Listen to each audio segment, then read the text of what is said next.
Estas coisas vos escrevi para que saibais que tendes a vida eterna e para que creais no nome do Filho de Deus.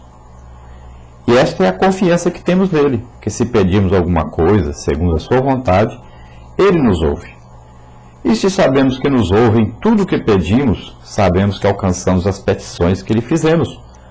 Se alguém vir seu irmão cometer pecado que não é para a morte, orará, e Deus dará a vida àqueles que não pecarem para a morte. Há pecado para a morte, e por esse não digo que orem. Toda iniquidade é pecado, e há pecado que não é para a morte. Sabemos que todo aquele que nasce de Deus não peca, mas o que de Deus é gerado, conserva-se a si mesmo, e o maligno não lhe toca. Sabemos que somos de Deus e que todo mundo está no maligno. E sabemos que já o Filho de Deus é vindo e nos deu entendimento para conhecermos o que é verdadeiro. E no que é verdadeiro estamos, isto é, em seu Filho Jesus Cristo. Este é o verdadeiro Deus e a vida eterna. Filhinhos, guardai-vos dos ídolos. Amém.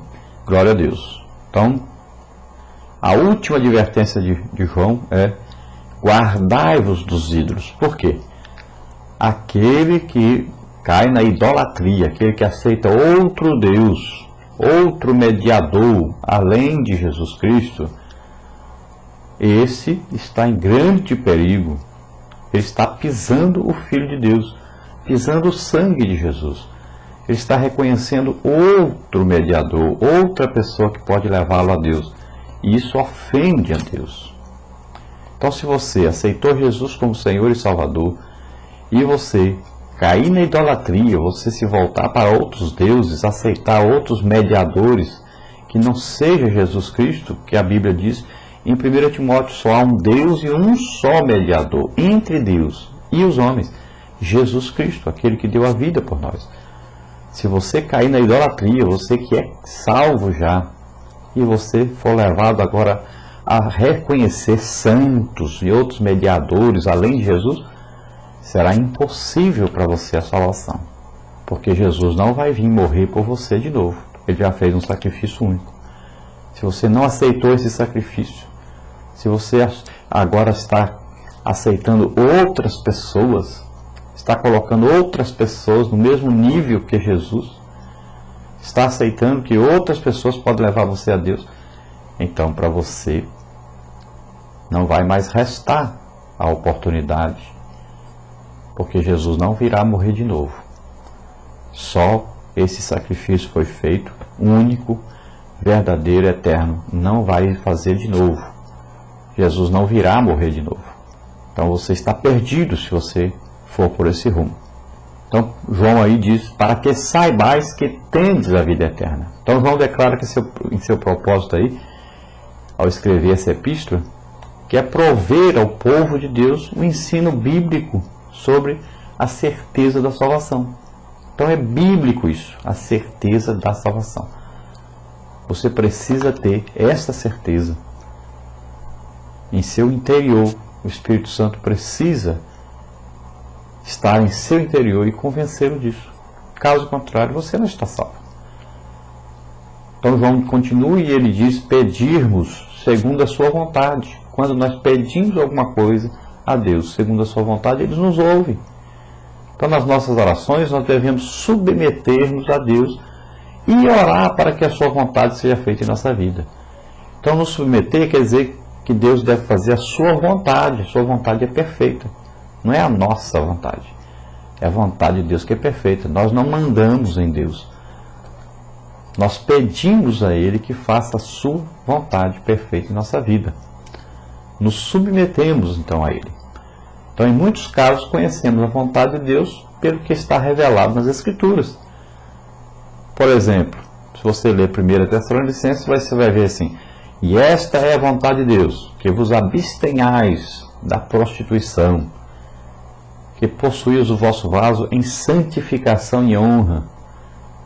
Então, é o desejo de Deus que nós vivamos uma vida santa, irrepreensível, que nós nos afastemos de todo mal, de todo pecado, né? Então essa é a vontade de Deus. Você conhece a vontade de Deus lendo a palavra de Deus.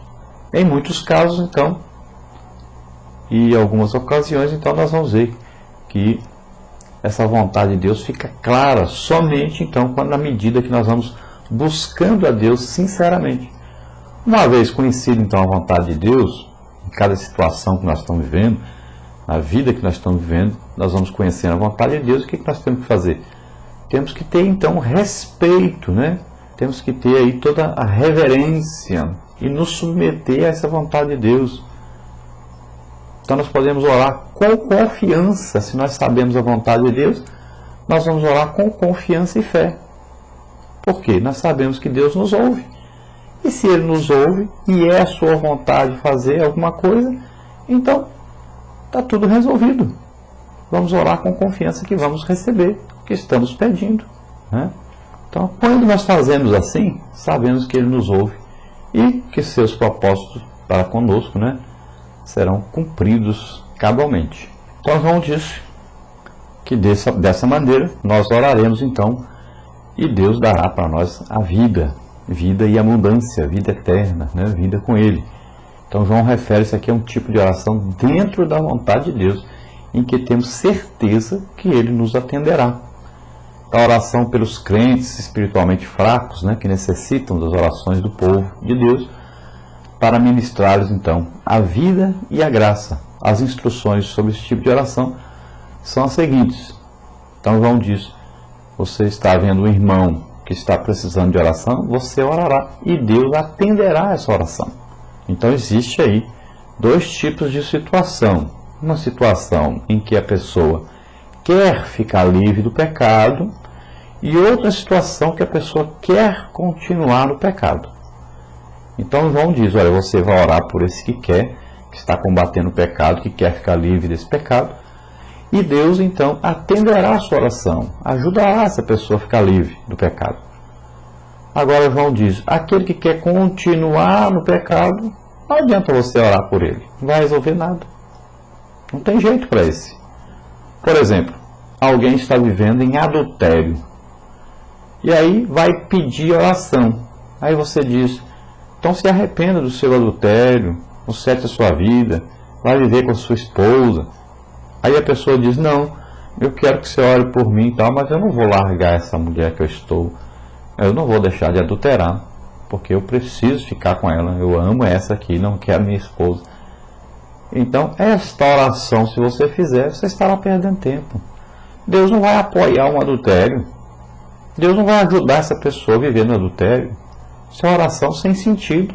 Você não pode orar para que o pecado prevaleça. Você estará orando contra Deus. Você está orando aí contra a palavra de Deus. Você está resistindo à palavra de Deus. É uma oração até pecaminosa.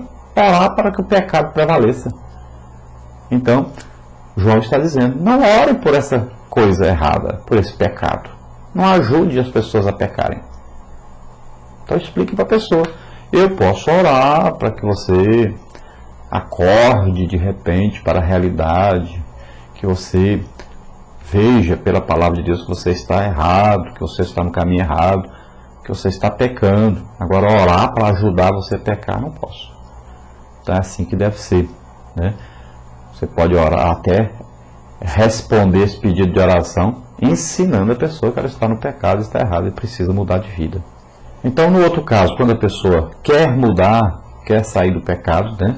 Então, essa pessoa carente de oração precisa, então, você ser aí um irmão, uma irmã, né? Ou seja, um crente que não quis pecar deliberadamente, você vai ajudar essa pessoa. E esse pecado também não foi uma rebelião aí deliberada contra Deus, contra a vontade de Deus. A pessoa errou, caiu em pecado de repente, não premeditou isso, né? Então, assim sendo, ele não cometeu pecado para a morte espiritual. Ainda tem vida espiritual, mas está espiritualmente fraco. Está arrependido e deseja então libertar-se de tudo quanto desagrada a Deus, mas precisa de ajuda. Ajuda para quê? Para poder vencer aí o poder de Satanás e a força do pecado, né, que está nessa pessoa. Então, nós devemos orar e ajudar essa pessoa. Então, para pessoas assim, a igreja precisa orar para que Deus lhes dê vida. Então, aqui, vida significa o quê? Uma restauração do vigor espiritual e uma renovação da graça de Deus, as quais estão sendo prejudicadas pelo pecado. Então Deus promete que atenderá essa oração. Agora, para quem antes foi crente e agora cometeu pecado para a morte, a igreja não pode orar com a certeza que Deus dará mais graça e vida a essa pessoa. Então esse tipo de pecado envolve transgressão deliberada, proveniente da desobediência contínua à vontade de Deus. Tais pessoas estão mortas espiritualmente e somente poderão receber vida